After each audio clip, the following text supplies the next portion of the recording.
In terms of the drilling from the top, we also did on all the underground workings.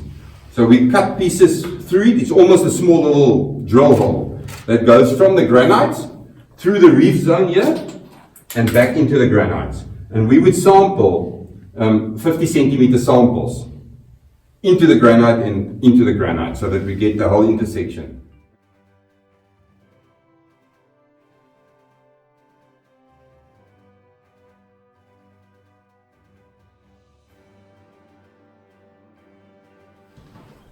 Yes, we're on 3 level, that's 300 feet below surface. And what you're looking at here is very special. This is a reef of monazite ore. Monazite is a mineral that contains rare earths and a few other things. And here, as you can see, there's been a lot of sampling done. And these samples show that what you're looking at here is very special. This rock here contains about 30% rare earths. It varies between 20 and 40, but this is an extremely high rare earth occurrence.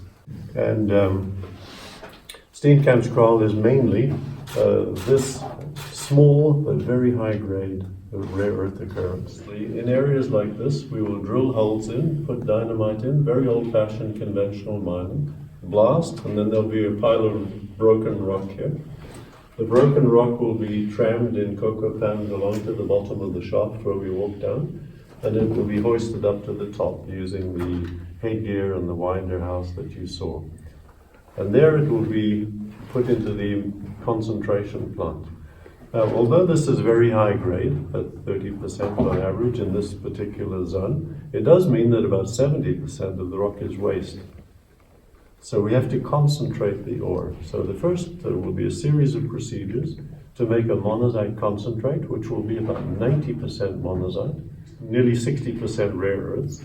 So that is the first operation that we will do, is to concentrate the rare earths. This ore contains rare earths and thorium. Thorium is a radioactive material that we must remove from the rare earths before we can sell the rare earths. Cerium is very cheap, $2 a kilo.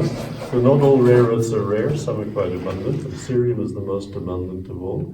And its main application is glass polishing powders. So it's used in glass factories to give a very shiny, smooth surface to glass. It's a huge industry and they use thousands of tons of cerium, but as I said, it's quite cheap. The second most abundant is lanthanum.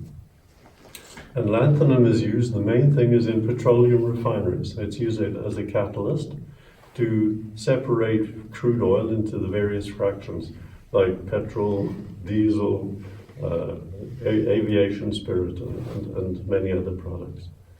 Then we move into neodymium, which is the third most important. And neodymium, the very, very important new use is in the electric motors for electric cars. The initial planned production rate is quite small at 2,700 tons per year, but that's what we can mine using the existing infrastructure that you can see, using the existing shaft. At a later stage, depending on the market and prices, we could double production and then double again. But initially it'll be 2,700 tons per year. There is such a thing as a weighted average basket price. I mentioned that the cerium price is $2 a kilo, but there are other rare earths that are $200 a kilo and even more. So the weighted average basket price that we're looking at now is just below $20 a kilo. So 2,700 tons a year, multiply that by $20 a kilo, 2,700,000 kilos. So anybody can work that out.